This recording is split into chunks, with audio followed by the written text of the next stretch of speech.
we're going to Patagonia, in particular, the Parque Torres del Paine, which is a big national park in the southern part of Chile, as we'll see in a moment. It's about 60% the size of the state of Rhode Island, which is the smallest state in the United States. And it was established in 1959. And what you see in the photograph here in straight ahead is the towers, the blue towers.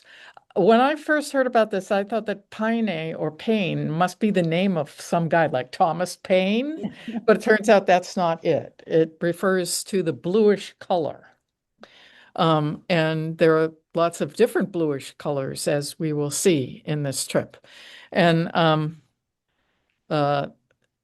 these are granite peaks that rise up to about 8,200 feet.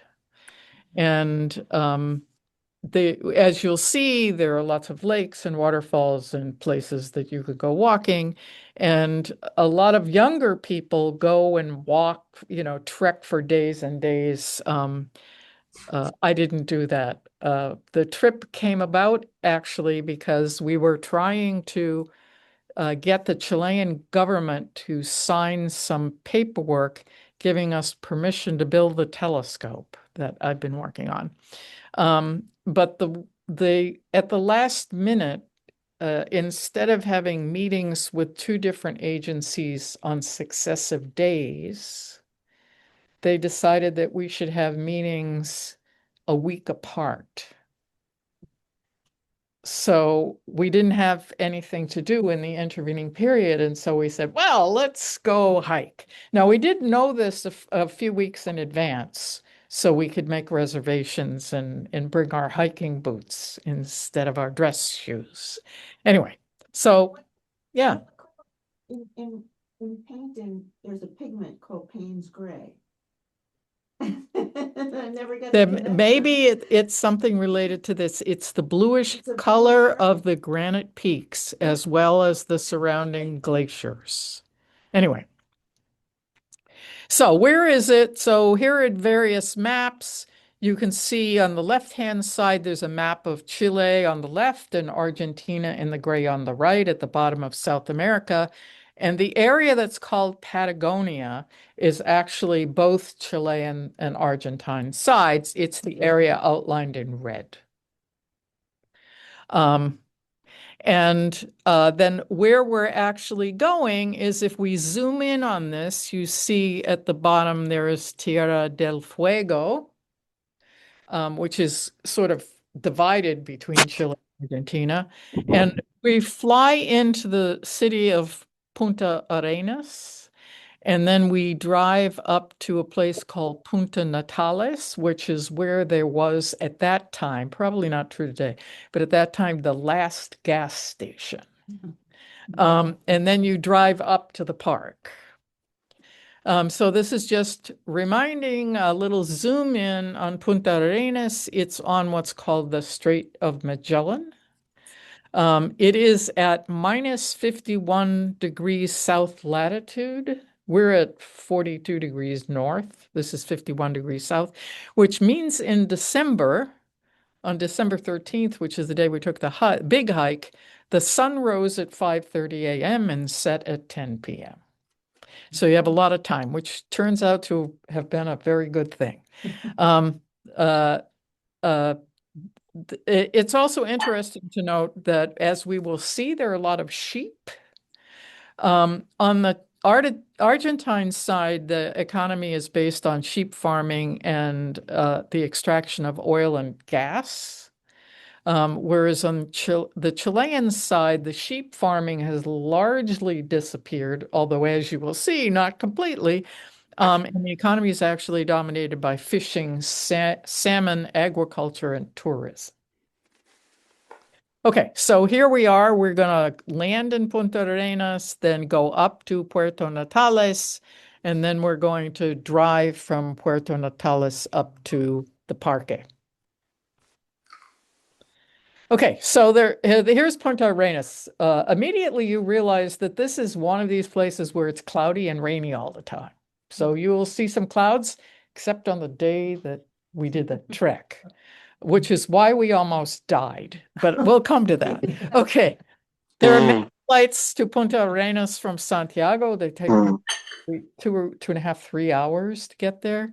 It's near the southernmost part. The roofs are very colorful, I think. In great places like that, they like to give you some color. It has a population of 150,000. It's on this Strait of Magellan. And it's also a big place. There's a lot of tourism. It's a tourism spot where people then go to Antarctica for a day to take a look at Antarctica. That's where you fly from. Okay. Just to remind you about the Strait of Magellan, it's about 350 miles long and 2 kilometers wide. And we did not do a cruise, but there are a lot of cruises that go out from there. And offshore, again, we didn't have a lot of time, so we were not able to go, but I've heard great things about the penguin colonies on Magdalena Island. Okay, then, so we rented a car and we drove right away the next day. So we flew into Santiago and flew immediately to Punta Arenas, stayed overnight there, rented a car and took off and drove for this 180 miles or so along this road where what you really realize right away is the wind blows all the time. It's really, really windy here. And so you can see the trees are bent over. If there aren't trees, then what you see are these big flat areas which are full of sheep. It took us about 3 hours to go the 150 miles. There were lots of sheep and not much else. So as I said, there were lots of sheep. So you have to have some sheep pictures. Okay, but there are also, and we'll see lots more of these, a lot of guanacos. And guanacos are related to llamas. They're part of the same camelid family, but they're smaller and wilder and have a distinguished red-brown color. And so in the northern part of Chile where we go, there's another version. They don't have llamas, which need a fair amount of water. They have what are called vicuñas, which is another version. But down here, they're dominated by guanacos. There's not, as I said, there's not much in between. This was like the only truck stop. Okay, and now then finally you arrive after 3 hours in Puerto Natales. It used to be a big port for the sheep industry, but now it really is all related to the water.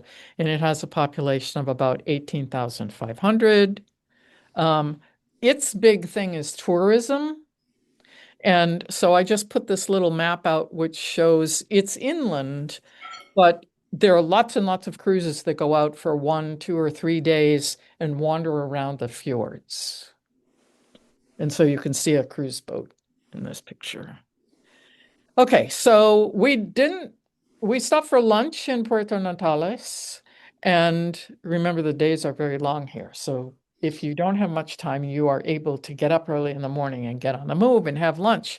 And we had been warned that this is the last gas station for our time in the park, except for the fact that we planned deliberately to stay in a hotel where they had a gas station for people staying at the hotel, which was expensive, and the gas was incredibly expensive. But we didn't want to run out of gas. We wanted to be able to drive around. Okay, so you arrive at the park, and what's nice about the park is it has hotels, all of which are expensive, and you have to make reservations in advance. But the nice thing about the park is they limit the number of people who can go in. And you can go in because you have a hotel reservation, or if you want to backpack, they limit the number of people who can go backpacking. It's relatively cheap to go in. But you have to make plans in advance. Okay, so this is just entering into the park. We'll see lots of these wooden bridges, which have some metal structure to them, because there are just streams and creeks and rivers running all over the place. And so here are just some views entering in. We enter in the park and we see that it looks beautiful, but the mountains are in the clouds. And this is what you have to worry about if you're going to take a trip to the viewpoint of the Torres. That first picture that I showed was a picture that I took at the viewing spot. There around our hotel, which was called the Towers Hotel, there were lots of just little trails that evening that we walked around a little bit. You could see wildlife, and there was running water everywhere. And here's a picture of our hotel. It is right at the base of the massif, which contains the Torres, which is why we stayed there. And our original plan was that we would go there and we'd kind of wander around and visit for a few days so we could practice walking and get over the jet lag and then go hiking the third day. But of course, we looked at the weather forecast. And the weather forecast said the only day it's not going to be rainy and cloudy is tomorrow. So we spent 2 nights and then did the hike. And the night before the 2 nights we spent on Hotel American Airlines. So, anyway, it was insane. Okay, so just walking around, one of the interesting things is the hotel, because not everyone wants to hike all the way up to the top. They actually had horses and you could rent them and they would take you most of the way up. The first part of the trip, the trail was good enough that they could take horses up. So the horses were very pretty and it was fun to watch them wandering, being led around by their keepers. And then again, there was already some of these examples of these little wooden bridges that you had to cross. Okay, and just pictures, lots of running water, lots of interesting geology, lots of greenery because it's like the northwest of the North America. It's wet. Just as you can see, lots of running water. And there is also, so now we start the Mirador. So we get up at like 6 o'clock in the morning, but we wanted to have breakfast and get ourselves organized. I went outside to take some pictures and I kept running into rabbits. So these are not the same. These are not two pictures of the same rabbit. They were all over the place. Okay, so here's a picture of the park. And I hope people online can see my cursor, but to the slightly below the number 4, to the right where there's an intersection, that's kind of where our hotel was. And then we walked up along where it says number 4, up that trail to the Mirador at the base of the Las Torres. It doesn't look very far, does it? The elevation gain is about 3,000 feet. It's about 12 miles round trip.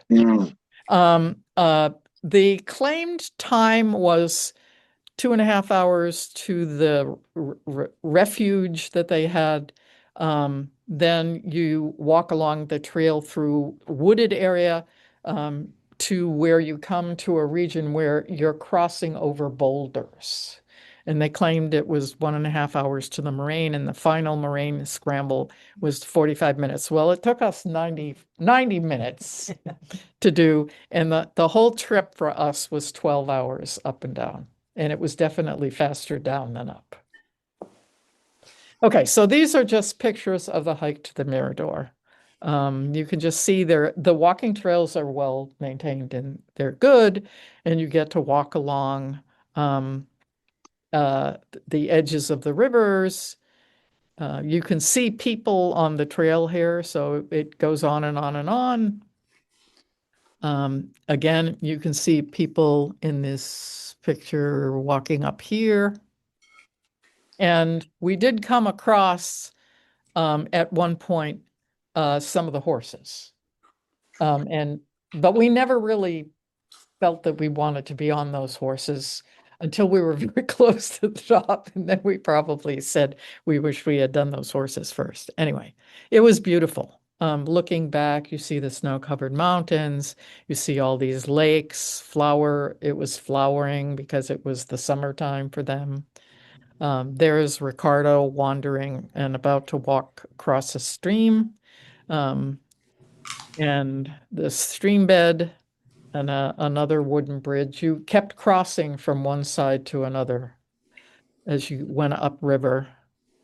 And then there were places where you had to crawl over boulders. It was pretty slow going. And there were other regions where you were walking through trees. So here's another example of where the trees kind of shape themselves to deal with the wind.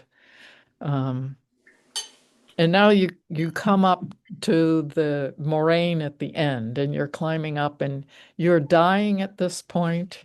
But you're almost there. So you're gonna do this. And it says in the book it's gonna be 45 minutes. Except you realize after 45 minutes that you're only halfway there.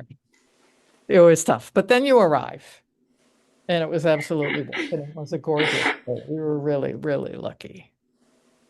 So anyway, those are the Torres del Paine. And they're really pretty impressive, craggy granite peaks. Okay, so then we came back down, and I don't have pictures of that because they were the same. You were seeing the same thing, but it was definitely easier to go down. Okay, so the next day we decided it wasn't so nice in the morning. We decided to drive over across the park. You can see it's about 60 kilometers, 40 miles, taking an hour and a half to the big lake, the Lago Gray. And so we'll just see lots of pictures along the way. You're passing by lakes, you're passing over streams. It's just really pretty. And there's blue color. The blue is pretty impressive. And there's lots of waterfalls all over the place. Lots of really, they have places where you can pull off and you can hear the roar of the water. Just some other pictures. And looking back, we'll come back and visit this one again. But again, just pictures along the roadside. And we reached Lago Gray. And I take this picture of myself because I think you can see that it is really cold, even though it's the summertime and really windy, incredibly windy. But we decide we're going to go on a boat trip. So we get on a small boat and go out, which takes you from the bottom of the lake up to the glacier. Yeah, and yeah, I'm sure it's what you do if you've gone there. And so you see pieces of the glacier that have broken off, floating in the water. Here we are. You can also see, I think, in this picture that the water is very choppy because it is really windy and miserable and cold. Even those of us who come from Ithaca in December thought it was cold.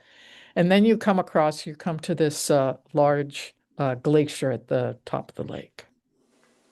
And you can just see really sculpted by the wind pieces. It's 4 miles wide and the ice walls reach 30 meters high. And a large piece broke off in 2017, and I found a picture, in some Getty Images website from The Guardian that shows you the piece that broke off and separated from the glacier, separated onto the lake. And of course, the problem is global warming is causing the glacier to melt. But it's really impressive. You can get pretty close and you can feel it. Yeah. So anyway, just some more pictures. Again, to see the glaciers and the rocks, more pieces that have fallen off into the water. they're pretty careful about how they maneuver the boat, therefore, to get you there. But it's really just a spectacularly beautiful place. And so then on the way back, we stopped at the same point again. And you see here not the Torres del Paine, but the cuernos, the horns of Paine. And they also have this bluish tinge to the granite. But there's blue in the lakes, there's blue in the sky, there's blue in the granite. And so here are just some close-up pictures. These also go up to 6,500 feet, not the 8,200 of the Torres. And again, touring the park, you see more waterfalls everywhere, running water. And then you see the branches, the trees that have been down, but everything that grows is wind affected. And then you can also look, you see the rivers that are feeding the lakes. And just some other nice pictures. Here was a little lake that we went to where we saw some really nice wildflowers growing. And again, you could see that we wouldn't have wanted to go do the hike on this day. So we were really lucky that we did it the first day. And the other thing that we saw in this same location was birds. We saw a fox, birds in the water, birds in the trees, birds on the ground, nice flowers. And there was nobody there. There was no one where we were, nobody. And then driving around, there were the requisite sheep, lots of guanacos, birds. It was, I know that in our hotel, there was a group of people who were on a tour doing bird watching. And they were having a great time. Yeah. And these are my favorite pictures. There's the little ostriches on the left-hand side and my friend talking to me, the guanaco. And after that, we headed back to Puerto Natales. But we ran into a little traffic jam where there were a bunch of cows that that needed to cross the road. And they did not want to move very fast. But we saw the cow herders on their horses, just like cowboys. And that's the end of it. So I just thought I'd end with a happy note that tomorrow is the equinox at 11:46 a.m. and spring will definitely begin. So that's it. Well, that was great, Martha. Thank you. Wonderful to visit there. It's an amazing place. So this is Alan now, and going to give you some highlights of Birgit's and my trip to Bulgaria and Romania with Odysseys Unlimited, working through CU Cornell alumni. We had a daughter who graduated from Cornell, so we qualified as parents of alumni, having had the appropriate Cornell connection. And we went to a tremendous number of places. I'll try to give you a feeling of some of the highlights. Wanted to start is a part of the world that I think a lot of us don't know so well. So we were visiting Bulgaria and Romania. As you can see, they're on the Black Sea here. Another thing to kind of notice is when you cross over into European Turkey from Istanbul, former Constantinople, into the European part of Turkey, Bulgaria is Alan, we're just seeing your dogs. We are not seeing your we slides. haven't shared yet? Oh, I'm seeing the slides perfectly. I see. Yeah, I'm We see seeing the map. slide. Yeah, I see the map. All right, all right. Okay, now we're okay. All right. But Okay. before thank you. Okay, so once you cross into the small part of European Turkey, Bulgaria is kind of the immediate northern bordering country, and The Danube is most of the, or at least much of the border between Bulgaria and Romania. The Danube, of course, earlier flows through places like Belgrade in former Yugoslavia and Budapest in Hungary and Vienna. And in particular, when you look west from Bulgaria, former Yugoslavia is a big part of that, also Macedonia. We were traveling, as I say, with this group, Odysseys Unlimited. And this is from an advertisement, basically the sort of route that we were following. Again, the Danube in the middle is this border between Bulgaria and Romania. We flew into Sofia, and 2 weeks later, approximately a little bit more than 2 weeks, we left Bucharest. One of the things you see in tan here is this really major geographic feature, the Carpathian Mountains. And have a little physical map for, well, here's a bit of a map of Bulgaria, which also highlights that it's quite a mountainous place. The circled area is Sofia, where about a fifth the people live. So we were starting there, and again, the Danube, the Danube border is dividing between southern Romania and the green area over here. This is just Romania that we're looking at. And it's rather like northern Bulgaria, both the Danubian plain. And again, this physical map, I guess I had a 36-inch version of this that I was studying some before our trip. People often refer to the Carpathians, which are quite substantial mountains, as an inverted L, in the sense that the horizontal part is going to the left of the common base instead of the right. And it's always separated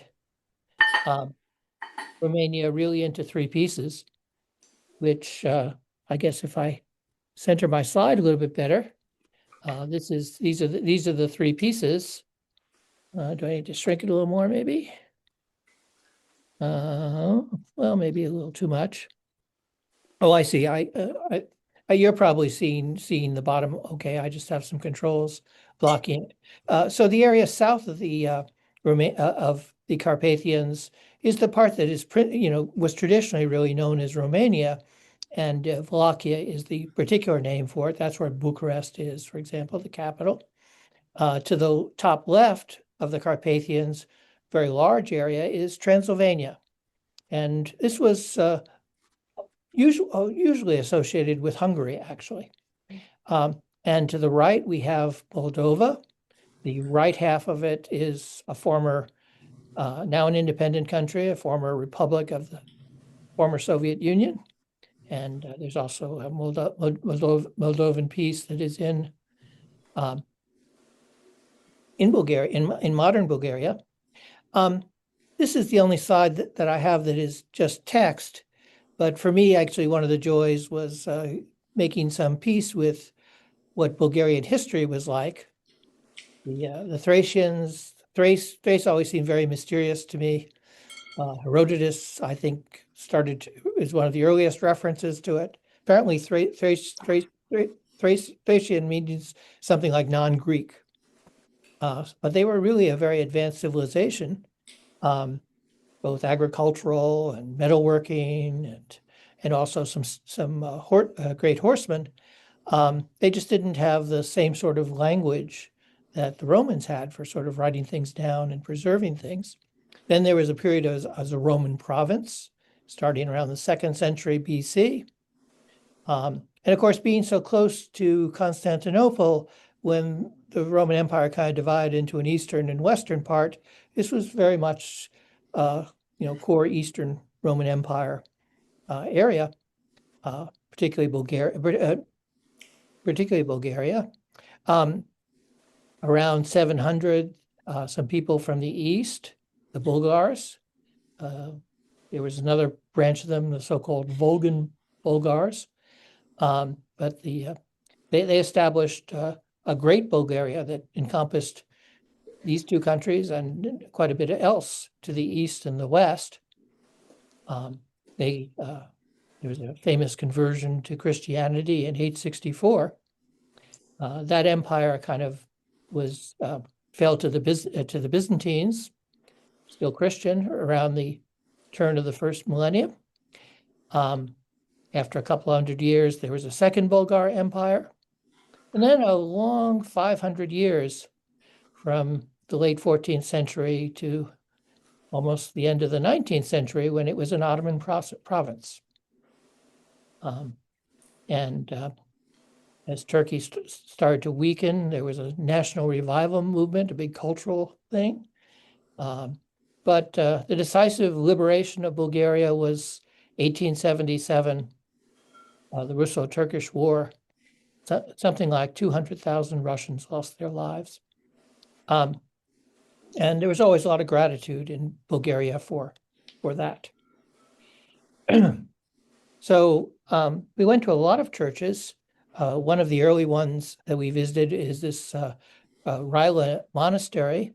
It's a UNESCO World Heritage Site, about 2 hours southwest of Sofia. Beautiful area. There's a nature park there as well. And it was a real preserver of Christian culture during the Ottoman period. It had some remains of some very important early saints. It was really quite a central Christian institution. We had our overall guide was Romanian, but for the Bulgarian part, we had a wonderful person who explained to us, oops, I didn't really want to go there. To explain to us, many aspects of the insides of many churches. She's quite a religious person, and she was great. I didn't become an expert on this kind of art, but it was a huge amount of beauty, which is just barely in these slides. Another World Heritage Site in the foothills of the mountain overlooking Sofia is this Bojana Church that goes back to the 11th century. It's a fantastic example of medieval art. Apparently, they work so hard to preserve the inside that we could only go in as groups of 10 for a limited amount of time. This cathedral was built in honor of the Russian liberation in 1877. Apparently, copying a cathedral that exists in St. Petersburg. There's looking across Sofia, where about 20% of the Bulgarian population live, and there's Mount Vitosha, winter sports and other things there. It's a beautiful area. Another view of this classic cathedral, and a lot of beautiful art inside, which I haven't illustrated here. We went to a lot of other churches. One notable category I didn't have or neither had nor could find a reasonable picture of is one of the Ottoman rules, at least in the earlier parts of the occupation, was that no Christian church could be higher than the height of a Turkish soldier on his horse. So that gave you a bit of a different category of horses.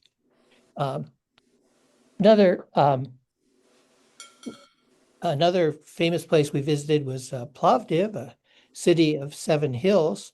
Sometimes it describes itself as the oldest city in the world. I think that may be a little bit contested, but there are ruins that go back 6 or 8 millennia. Here's sort of a view from the hill where those are, and the stones, in fact, are part of that. This is a picture of our group looking at some of the other hills. I think in classic times, three of the cities were occupied. 3 of the hills, rather, were part of the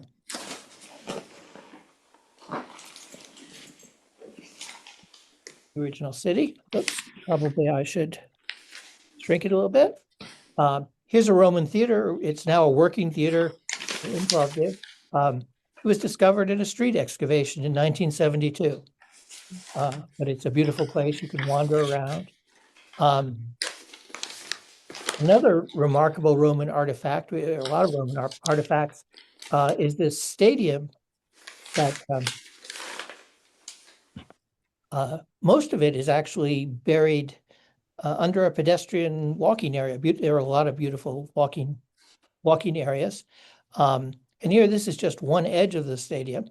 Here's sort of a model kind of recreating what it looked like. So you can, and here's a little YouTube fictional video of what the stadium might have represented. There's a 3D tour, actually, you can take too. We didn't do that. An old Roman forum. A lot of very interesting culture too. I think Nina has mentioned that she was very fond of Plovdiv when she visited. So there's a lot more that hasn't been illustrated here.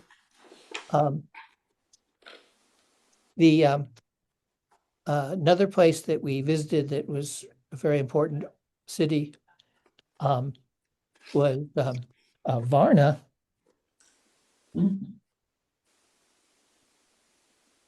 On the Black Sea, and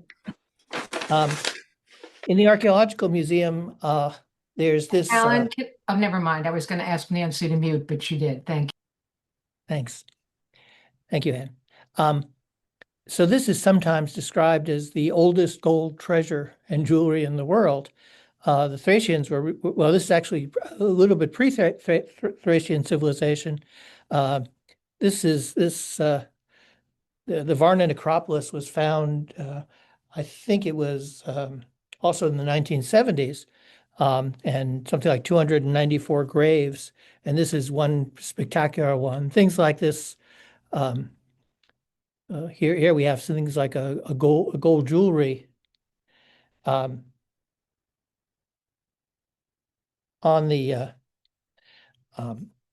this body, a golden scepter. A lot of other things in the museum. Is one of the most famous Roman baths that we were wandering through, a monument to along the Black Sea to a Soviet soldier, World War II.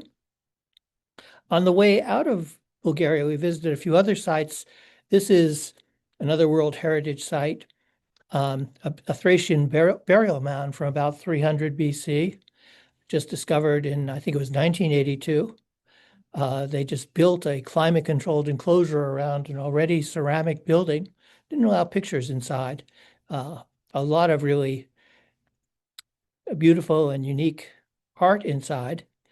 This is the Madeira rider. So this is a sort of a sign that goes with it. The Madeira rider carving into this 100-meter, maybe it's 100 feet.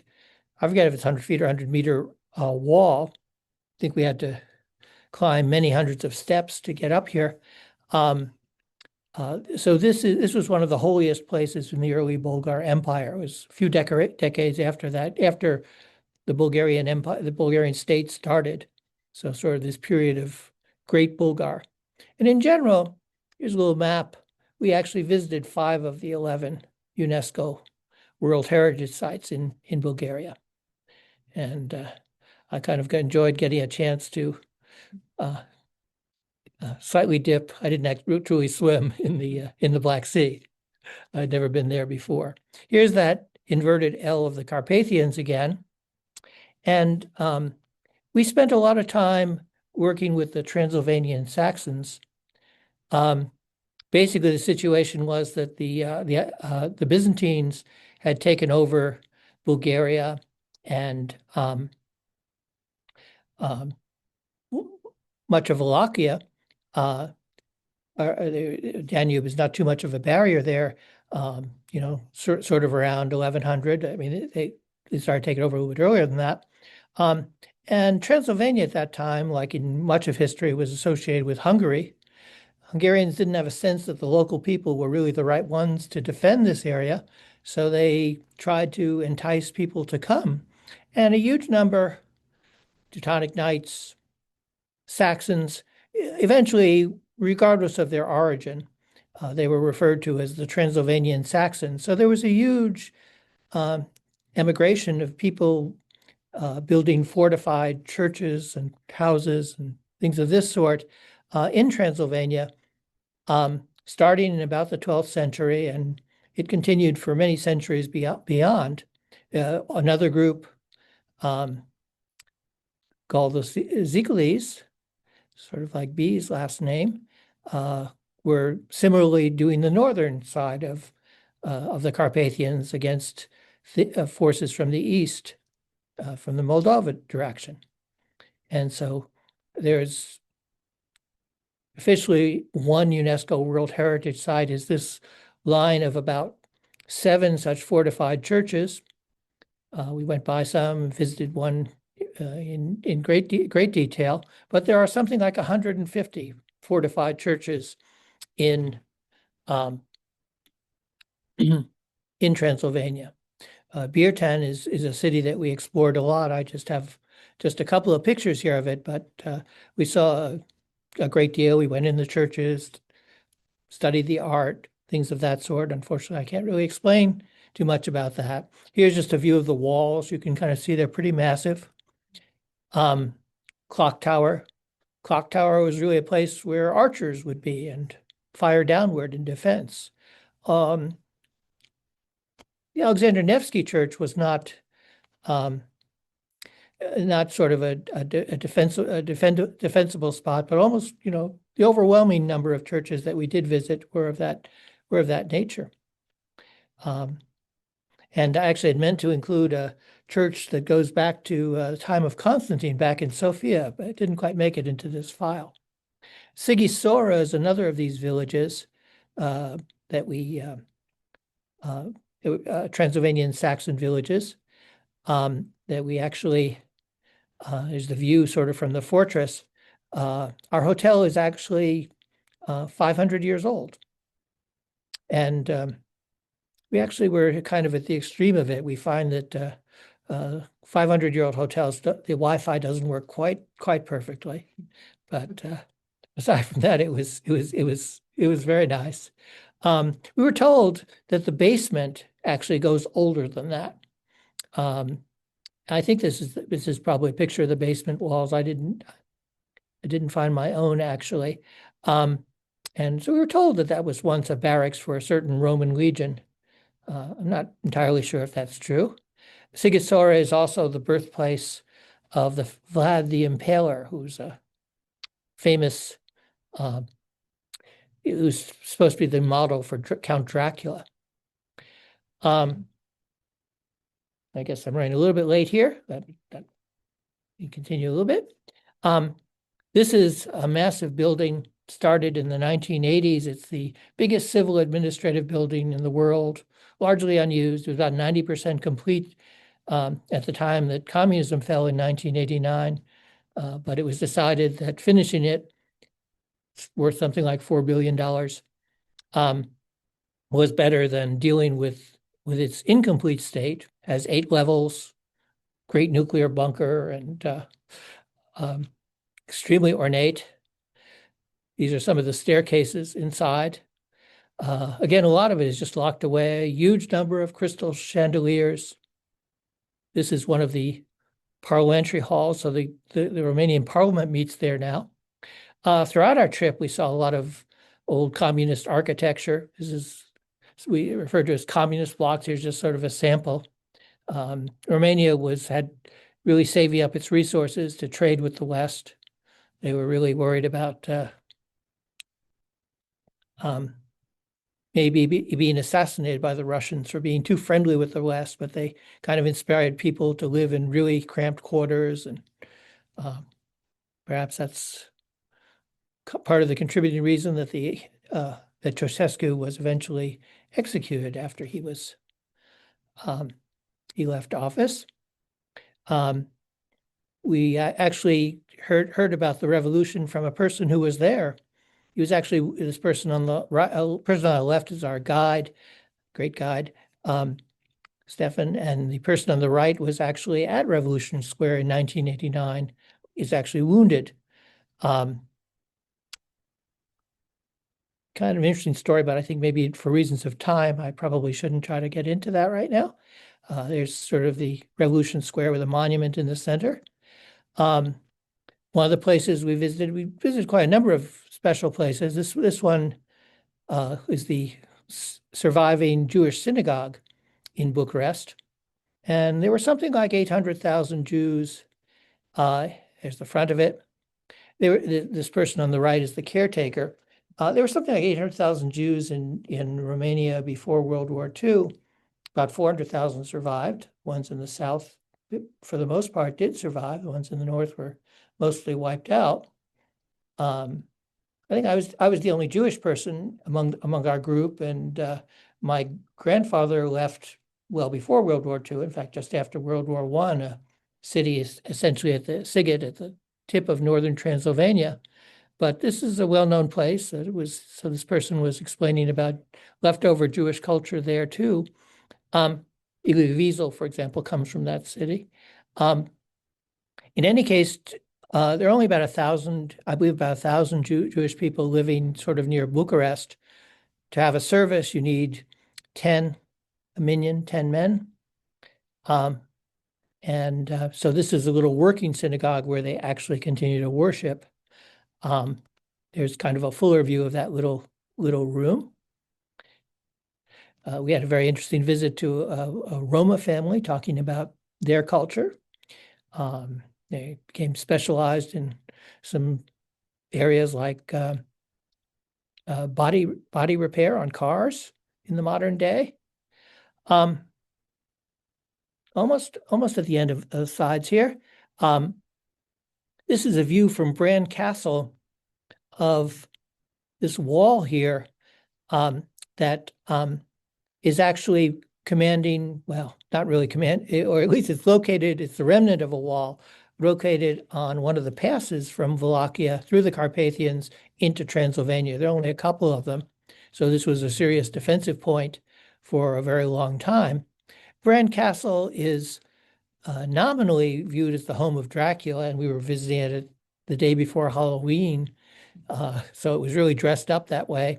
But in fact, it was, it's a spectacular castle. I don't have any interior pictures for you here in this long enough presentation, but it was actually fixed up by the wife of the second king of Romania.